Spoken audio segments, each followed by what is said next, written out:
Hi there, it's Rachel Martin, and you're listening to Parenting Teens Podcasts.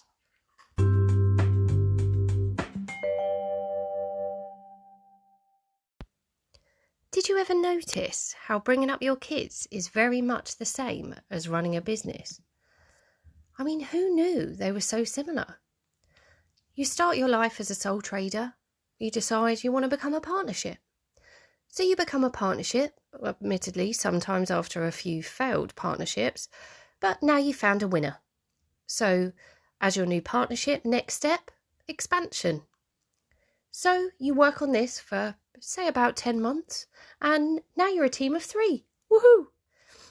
Your business feels a little different. The vision and mission have had to completely change because you're off in a new direction and different things are important, but it still feels great.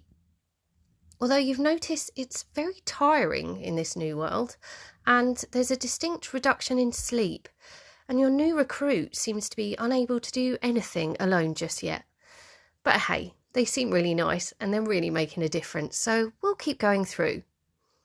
You're still a partner of your business, but now you seem to have taken on catering, HR, well-being, and cleaner.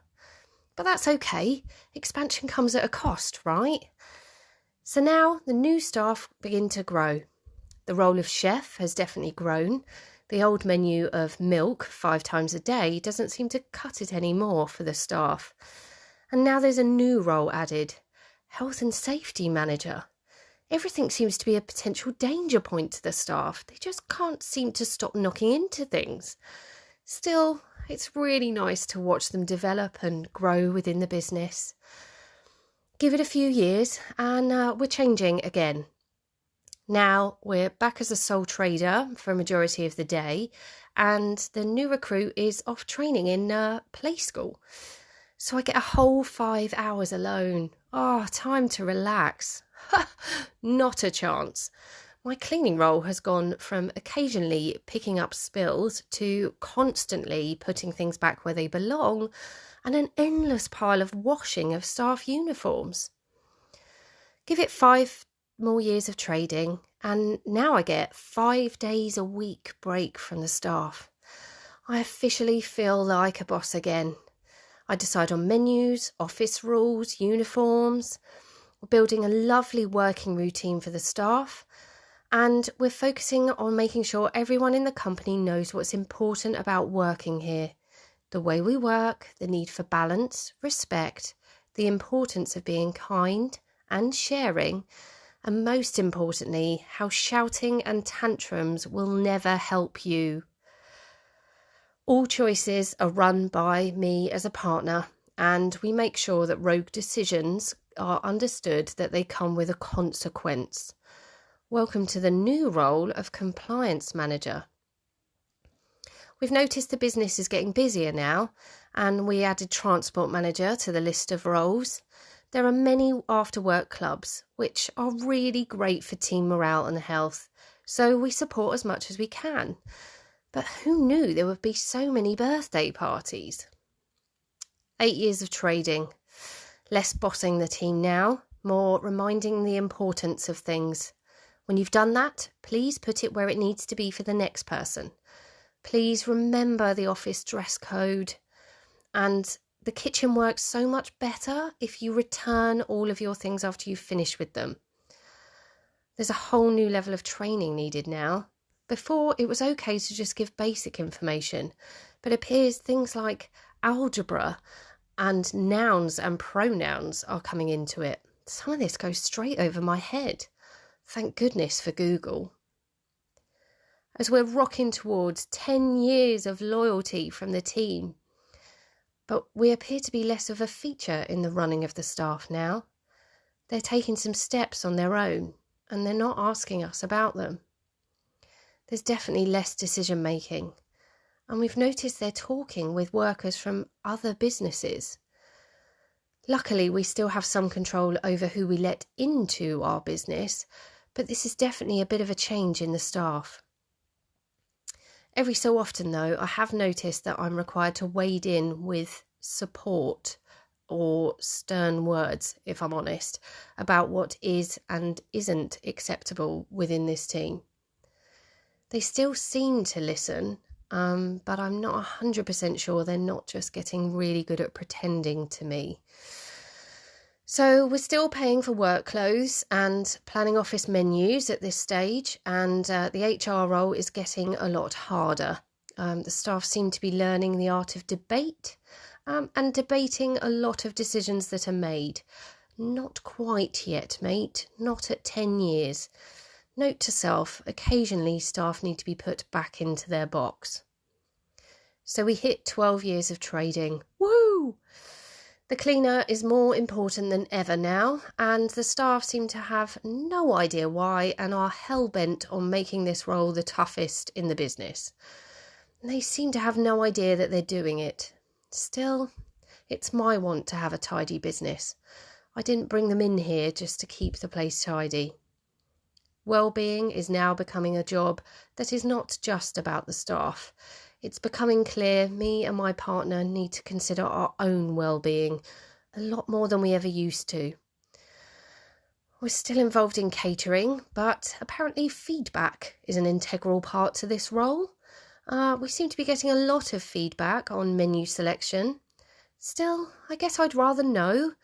If I can make the staff happy for being a part of this team, then that's a winner.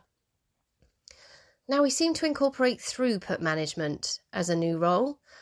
We always seem to be chasing production of off-site school training work. We're hoping also cleaning with any luck can be outsourced soon, as it seems to be just never-ending and taking an awful lot of time. A few more years pass and hold the phone, this feels different. It feels a bit like an internal takeover.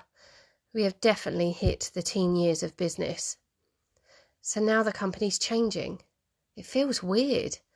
The staff seem to be pushing for their own changes and making their own decisions. So the partner role is changing too. I've been fired as wellbeing manager, as apparently, from the staff's point of view, I don't understand anymore. The wellbeing manager role is now officially just concerning partners to ensure that we keep ourselves well.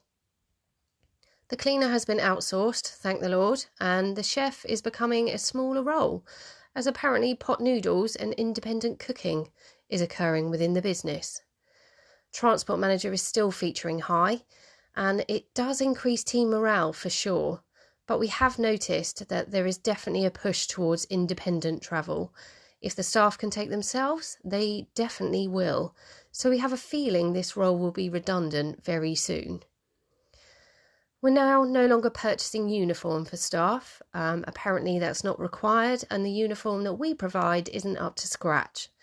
That is, of course, unless there's a placement for a high-ticket item, and then the partners are involved because advanced credit is still agreed by the owners. Thank goodness. The staffs need a higher wage, apparently. Well, we saw this one coming. But we've decided a clever way to incorporate this would be to give them a monthly salary instead of weekly. That'll teach them. Now they can learn to budget themselves. Maybe they'd like the job of accountant, because I know I'm sick of it. So having been fired from throughput and now compliance, which I was apparently far too controlling on, I do still notice that I like to just remind them every now and then of the importance of this job. It really does still need to feature in the business for the staff. I'm just hoping that they're still listening. I now feel no longer like a boss, but a bit more like a consultant. Some things are integral to the business and that must never change. And I do make sure that the staff understand that these are the rules of business. But past those integral rules, the land lies pretty different than it did before. The business seems to be taking a new focus, and the staff seem, well, sometimes really adequate at being able to make it happen.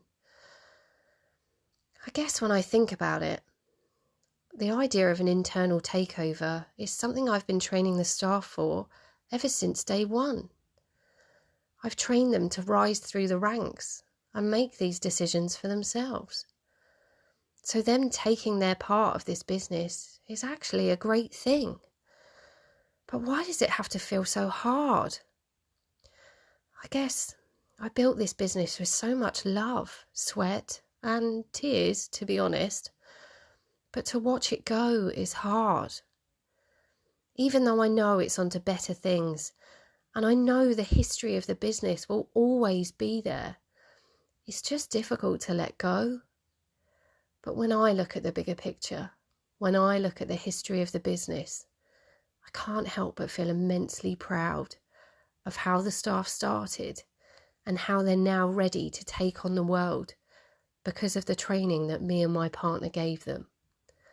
That is something I will never lose, and that is something I am immensely proud of, even through the tears and tantrums and fights. But the love that you see there is what it's all about. I'm so proud of our business, and I really hope you're proud of your business too.